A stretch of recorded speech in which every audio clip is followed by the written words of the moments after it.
Departamento Regional do Rio de Janeiro. Hoje aqui a gente vai discutir o distópico no cinema brasileiro contemporâneo e queria, enfim, vou fazer aqui de apresentador também e convidar aqui nossos colegas aqui ao palco. Queria convidar o João Luciano, que é produtor, diretor de arte e roteirista do filme A Besta Pop.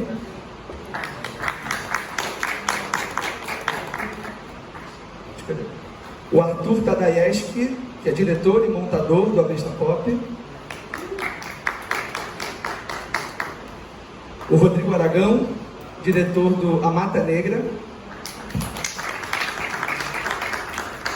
E por fim, a Gisele Ferreira, que é assistente de direção do curta-metragem Plano Controle.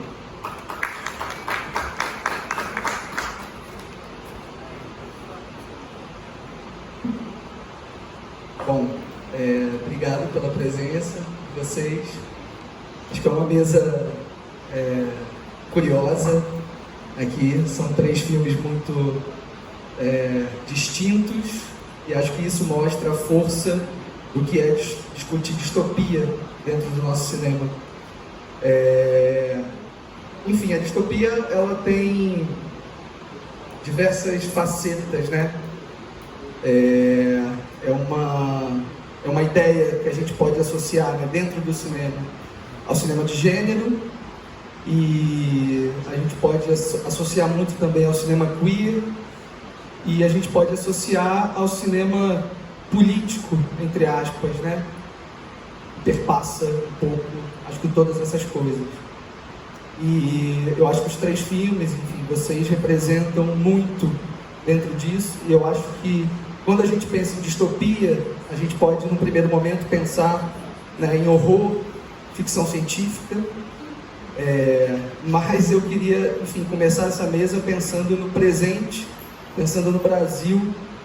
A gente acabou de, enfim, não sei se todo mundo já leu, de receber a notícia que a nossa Secretaria de Cultura foi transferida para o Ministério do Turismo e que o Alvim foi nomeado como secretário, Ricardo Alvim. Um cara que acabou de atacar uma das nossas maiores atrizes, Fernanda Montenegro. Então, são essas pessoas que estão ocupando esses cargos políticos que transformam um pouco a nossa vida em distopia. Então eu queria começar com uma apresentação de vocês sobre as suas trajetórias individuais, sobre os filmes que vocês estão aqui representando, e comentar um pouquinho já de cara um pouco essa relação de vocês e desses filmes com essa noção de distopia dentro do cinema brasileiro.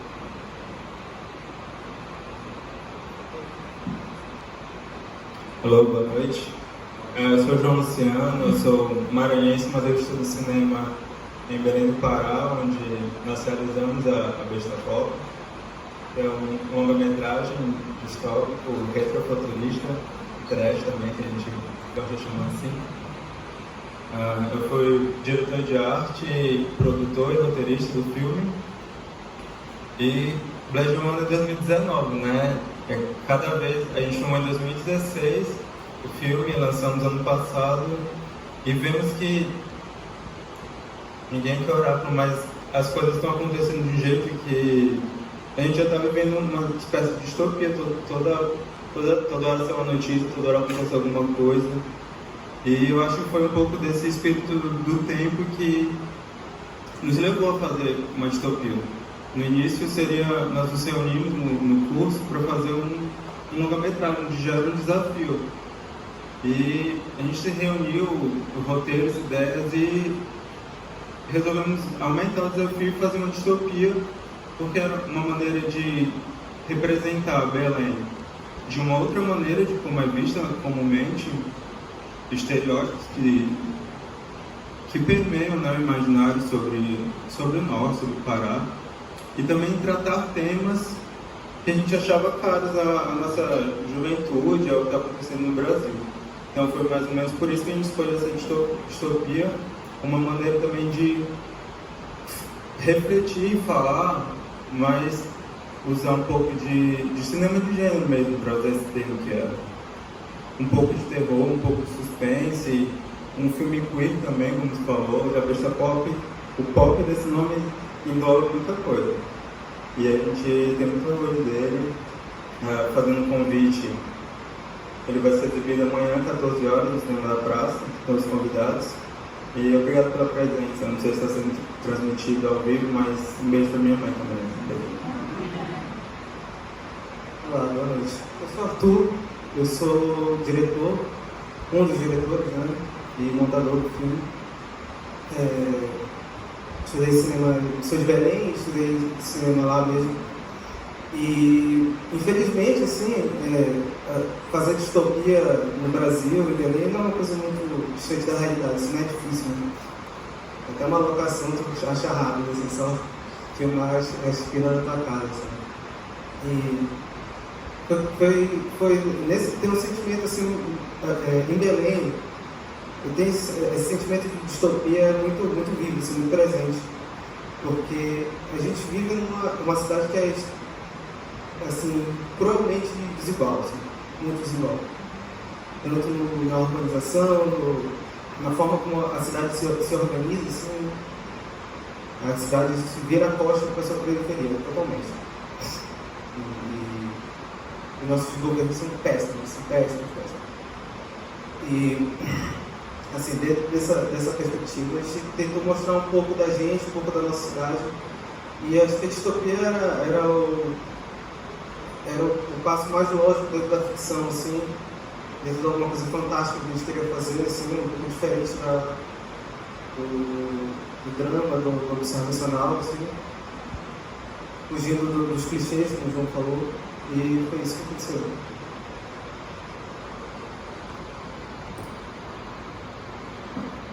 Olá, boa noite. Eu sou o Rodrigo Aragão. Prazer estar aqui falando desse assunto triste. E eu sou do Espírito Santo, lá da cidade de Guarapari. Nasci na beirada de Mangue. Produzi até agora 6 longas-metragens. Faço os efeitos especiais, roteiro, dirijo. Gosto do gênero. Meus filmes são todos do gênero terror e fantástico. Vai refletir, não sei quanto que eu refleti sobre isso, essa distopia, mas meu primeiro filme é um filme de zumbis, rodado no Manguezal. Passei 3 anos dentro de Mangue para fazer um filme.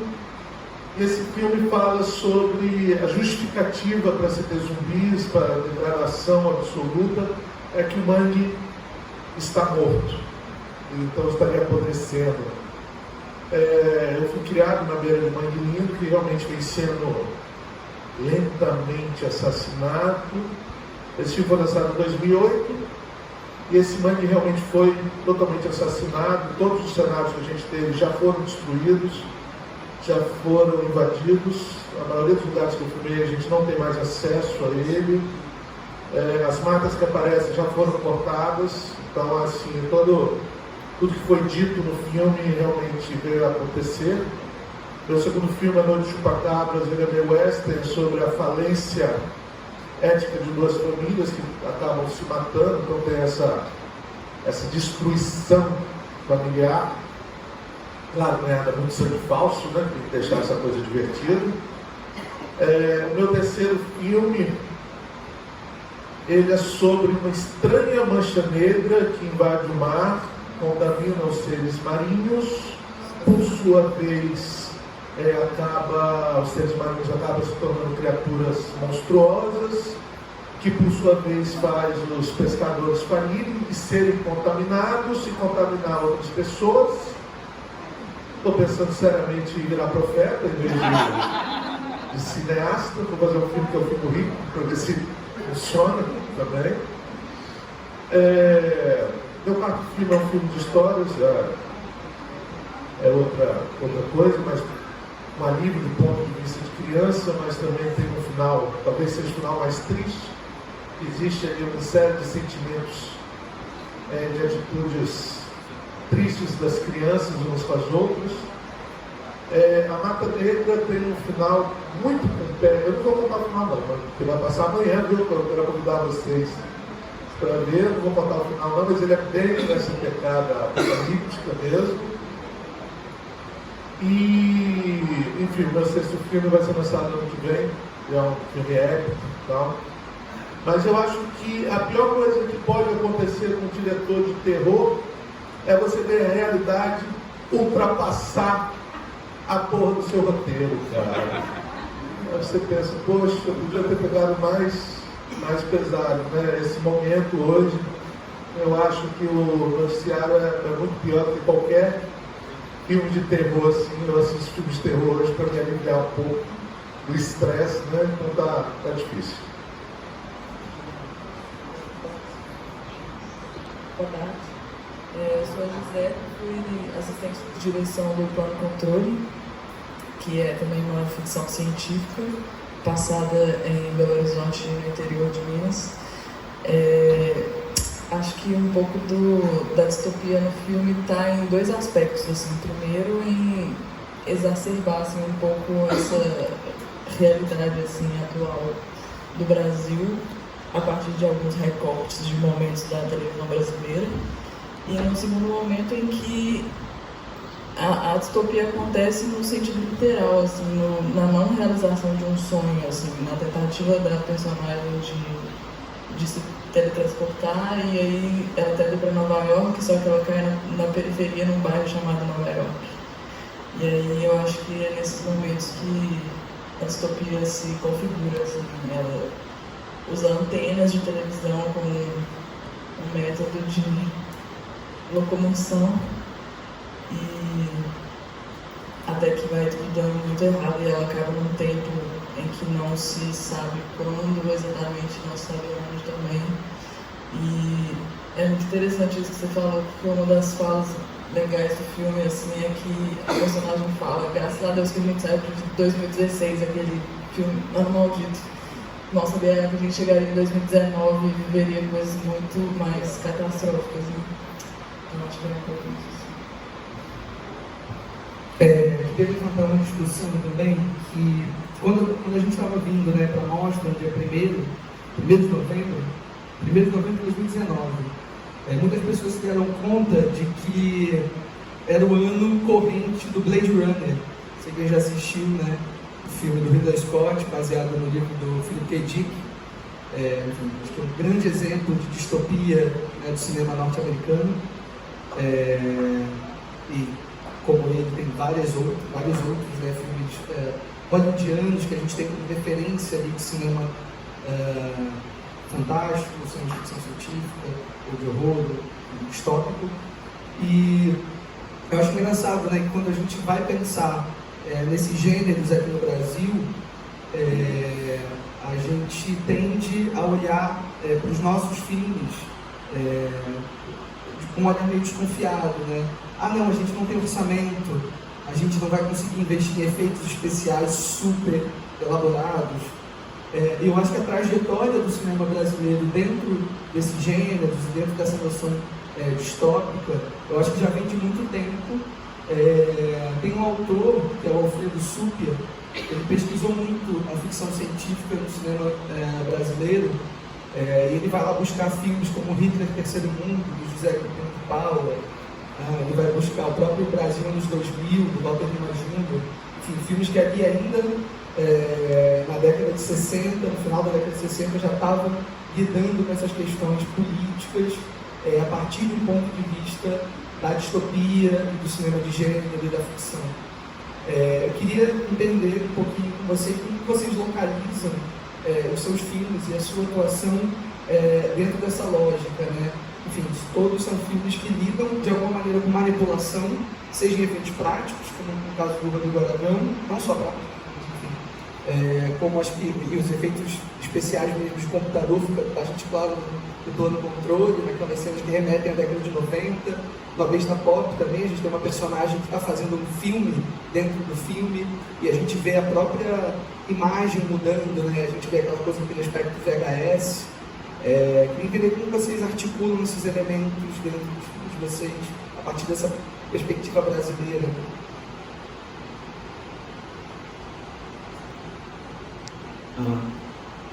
Foi um dos motivos que me fez também assinar a direção de arte do filme, né? assumir esse desafio de usar elementos que remetessem de alguma maneira a essa distopia, criar esse universo, porque eu acho que a grande pegada de filmes também é a gente criar um universo, não necessariamente algo muito tecnológico, porque a gente não tinha grana. Então a nossa solução foi usar um pouco do retrofuturismo com muita inspiração dos anos 80. E nós também homenageamos, como diria Gabi Amarantos, a gente, eu vou samplear, eu vou te roubar. Nós usamos um pouco das referências que povoam o imaginário, a Blade Runner, a Mad Max, a Super Xuxa quando Baixo Astral também, anos 80. Então a gente brinca muito com isso. A gente tentou transportar o espectador para uma Belém diferente. Eu acho que essa é a nossa maior missão. Que o espectador assistisse e não se sentisse em Belém. Eu falo muito Belém porque o filme nunca foi exibido fora do estado, né? Vai ser a primeira vez. Então vocês também vão conhecer Belém por outro prisma, né? Mas eu acho que através dos figurinos, da cenografia, a gente conseguiu isso, com a montagem também, a gente conseguiu alguns efeitos. A gente corre o risco sempre de ficar risível, né? As pessoas caçoarem um pouco, mangarem, como a gente fala lá. Mas eu acho que era o nosso desejo, contar a nossa história. E a gente brinca também com o trash food e vamos lá. Um pouco.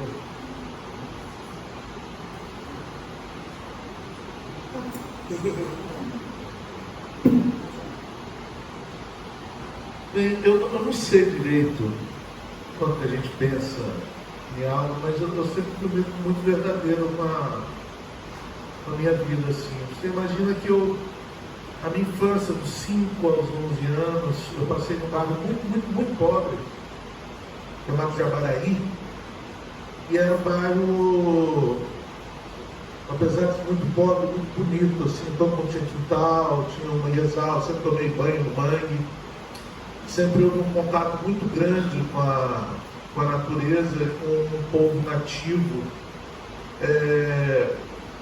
muito sábio. Então essa figura da preta velha, que conhece todas as ervas, que não tem relógio, mas se orienta, conta a história de acordo com a posição do sol.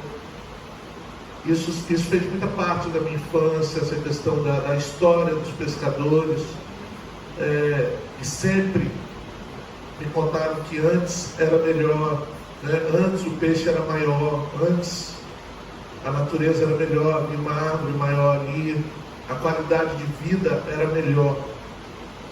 E no decorrer quando eu já entrei na adolescência, eu já tinha certeza que eu queria fazer cinema fantástico, que eu queria falar, eu queria situar naquele mundo, naquele universo, porque eu sou muito apaixonado pelos filmes dos anos 80, eu sempre falei isso. Para mim, quando eu assistia Caça-Fantasmas, o monstro de marshmallow gigante é tão fantástico quanto Nova York. Também era uma coisa muito fora da minha realidade pensar numa cidade daquela.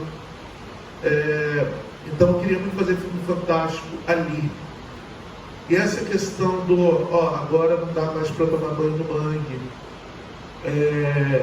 A gente vê muito cavalo marinho muito perto de casa. Todo mundo que vê um cavalo marinho, que é um bicho lindo, extremamente idiota, pegava o cavalo marinho, olha que lindo, vou secar, vou levar para casa, e matava o bicho. Então eu com 15 anos, eu já não via mais nenhum cavalo marinho. E minha filha de 21 anos nunca viu um cavalo marinho na vida. E a questão da natureza sempre foi muito... Então não tinha como eu não colocar este tema nos meus filmes, que é um tema pessimista. Diz que a distopia ela pode ser tanto, você pode colocar ela tanto de maneira triste, mas o humor, a sátira também faz parte. Por isso que eu sempre coloquei humor nos meus filmes, sempre fiz questão de colocar humor nos meus filmes, né?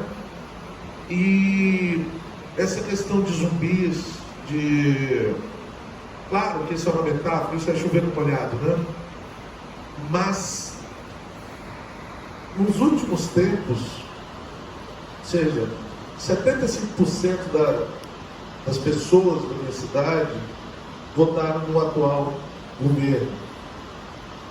Pessoas que dependiam de pesca, pessoas da minha equipe que eram super felizes de estar fazendo cinema, familiares, irmãos. Acho que todo mundo aqui, a festa final do ano, todo mundo aqui vai ser um pouco pior esse ano, né? A festa familiar nunca mais vai ser a mesma coisa. E essa questão de você ver que uma pessoa que você considera, de repente, está com um comportamento racista, está com um comportamento que é pobre, mas de repente está falando mal de pobre, que é negro, está falando mal de negro, que está atirando no próprio pé, em troca de um ódio meio sem explicação, de ódio contra alguma coisa que na verdade ela não sabe o que é, né? Eu cansei de ver gente falar mal, que tem que acabar com os comunistas no Brasil, que não tem a menor noção que diabos é um comunista, o que é o comunismo, né? Então isso se reflete, é uma coisa muito, muito parecida com zumbis ou com invasores de corpos, né? E a gente se sente nisso aí. E aí eu repito aquilo, eu sempre tentei fazer crítica, brincar com isso, mas realmente eu nunca pensei que a gente ia chegar nesse ponto aqui que nós estamos hoje. Nunca pensei não. Para questionar também, eu tenho uma fala ali, muito, que as pessoas sempre adoram, o Jackson Tunes fala, que é muito... Esse filme foi rodado há 2 anos atrás. Então essa fala, aquela brincadeira ali, era uma coisa muito, muito possível. A gente estava brincando mesmo. E agora é uma coisa que realmente, olha lá, cara, aconteceu, mudou totalmente o tom. É isso. Essa cena esse segundo ato do filme que você mencionou, assim, da parte da estética de anos 90, foi realmente filmado em VHS, assim, não foi computadorizado. Mas é interessante como que a montagem, ela traz a virada de chavinha para ficção científica mesmo, né? Porque o filme foi feito com 15 mil reais, então, assim, sem chance da gente pagar qualquer tipo de efeito especial. E aí a gente conseguiu passar isso de um jeito muito, muito arcaico, assim, muito simples. E acho que é isso.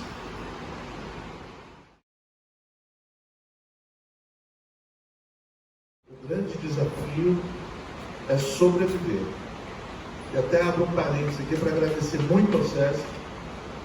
Ele dissesse que é uma coisa muito importante na minha vida, como eu disse, eu não tive uma grande escolaridade, eu estudei em escolas péssimas. Na minha infância eu estudava com adolescentes, eu tive todo tipo de maus tratos na escola. Meus professores sempre falaram que ninguém ali ia ser ninguém na vida. E quando eu trabalhei no meu primeiro filme com 17 anos, eu fui contratado como técnico de efeitos. E foi a oportunidade que eu tive de sair daquela coisa horrorosa, que era estudar ali faculdade, era uma coisa totalmente fora da minha realidade, da minha possibilidade. Então, a minha formação ela foi muito por oficinas de desenho, oficinas de escultura, oficinas de pintura, oficinas de quadrinho, entalhe madeira, tudo que eu achava que pudesse me ajudar a fazer cinema. Eu estudei oficinas pequenas. E desde 95 eu dou oficinas e eu devo muito ao SESC, né, que eu encontrei muitas pessoas, eu viajo o país todo, e não sei quantas oficinas já tem pelo SESC, mas eu sei que eu já passei algum conhecimento para milhares de pessoas através do SESC, então estou disposto a lutar pelo SESC, assim.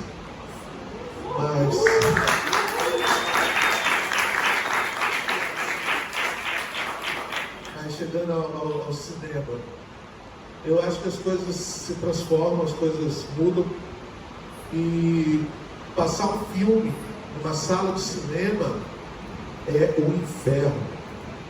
É impossível. O sistema de distribuição brasileiro hoje, ele tem que mudar.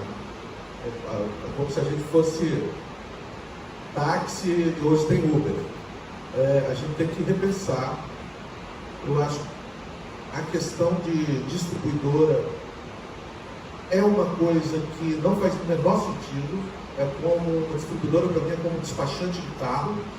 Você tem um carro e você tem um profissional que você é obrigado a passar para um profissional para resolver coisas que seriam simples. Então, assim, você produzir um filme é dificílimo, mas você vai distribuir. Você deixa na sala de cinema para você conseguir uma boa campanha, para você competir com o mercado internacional, para você competir com filmes é dificílimo. E aí você, se conseguir entrar, de R$100, 50 fica para a sala de cinema, mais R$10 de imposto, sobra 40. A distribuidora pega 25% desses 40, sobra 30. Os 30, se o filme passou por edital, você vai dar 80% desses 30 pagando, claro, tem que pagar mesmo, vai para o fundo setorial, para quem investiu no filme. 80%, sobra R$5. E aí esses 5 vai para o edital que a distribuidora entrou para verba de distribuição, de comercialização do filme. Então, para você pagar um filme de 2 milhões e pensar em ganhar R$1, você tem que faturar no mínimo 10. É muito difícil. Não faz o menor sentido, na verdade. Então, é uma questão mais de... É lindo você conseguir colocar um filme no cinema, você ter dignidade de mostrar o filme numa linda tela, um ótimo som, da onde o povo vai, mas financeiramente, economicamente, o mercado não funciona. Você tem que ser um fenômeno para dar certo como natural. O cara teve que fazer 2 filmes ultra elogiados lá fora, que não foram bem de bilheteria, e teve que ganhar Cannes para poder vir e ter um sucesso de bilheteria. É muito difícil mesmo. Eu acho que isso tem que ser repensado e tudo aponta realmente para o digital. Qualquer adolescente que você vê hoje está com o celular, todo mundo baixa. É estranho isso não ser como isso é complicado, ou seja, meus filmes, eu já busquei alguns sites de download, meus filmes fazem um sucesso de pirataria incrível, por exemplo, na China. Milhões de pessoas na China assistem um lugar chamado Zumbis das Terras Alagadas. Milhões de pessoas viram o filme. Não vai ser nada por isso, né? Mas a gente vai ser para as pessoas verem. Então acho que o mercado tem que ser repensado mesmo. Eu não tenho resposta ainda não, estamos tentando. Totalmente particular. O Mata Negra, que está aqui, é um filme que ele ganhou, foi o primeiro edital que eu ganhei, eu venci todos para conseguir ganhar o edital de novas linguagens, de 600 mil. Bem, meu orgulho do filme parecer, você pode gostar ou não gostar, mas ele parece que teve mais dinheiro. E a gente está na finalização do meu maior filme, que é um filme no roteiro que eu tenho 16 anos, 16 longos anos, e é o meu primeiro filme com orçamento maior, um filme de 2 milhões. Estou muito feliz de ter feito ele, assim, foi uma coisa muito importante para a minha cidade, envolvi muitas pessoas, mas claramente temos a sensação de que isso acabou. Eu acho que esse ano temos editais no estado e a sensação de quem trabalha de um lado ou de outro aqui é o último ano. Eu acho que todos vocês devem sentir uma sensação que ano que vem talvez temos chance de não estar aqui dessa mesma maneira. Mas eu acredito que tem um amigo meu, ele é meio um dos poucos amigos que eu ainda tenho, que é meio do lado de lá, que ele fala muito assim: Rodrigo, você não pode falar de política, isso vai atrapalhar a sua vida e tal. Eu acho que a gente tem, todo artista hoje, trabalhando com edital ou não, independente ou não, tem uma obrigação histórica de lutar contra a destruição da cultura no Brasil. Eu acho que quanto mais eles batem, a gente tem que bater mais forte de volta. Então eu pretendo fazer filmes independentes, vou fazer filmes sem grana, e eu vou fazer filmes reclamando Mas a única coisa que eu quero mudar nos meus próximos filmes, que eu quero colocar um final feliz, porque eu acho que o povo merece um afago no final, da gente ver nossos problemas e tal, mas sair do filme com uma sensaçãozinha feliz, um alívio dessa situação que a gente vive.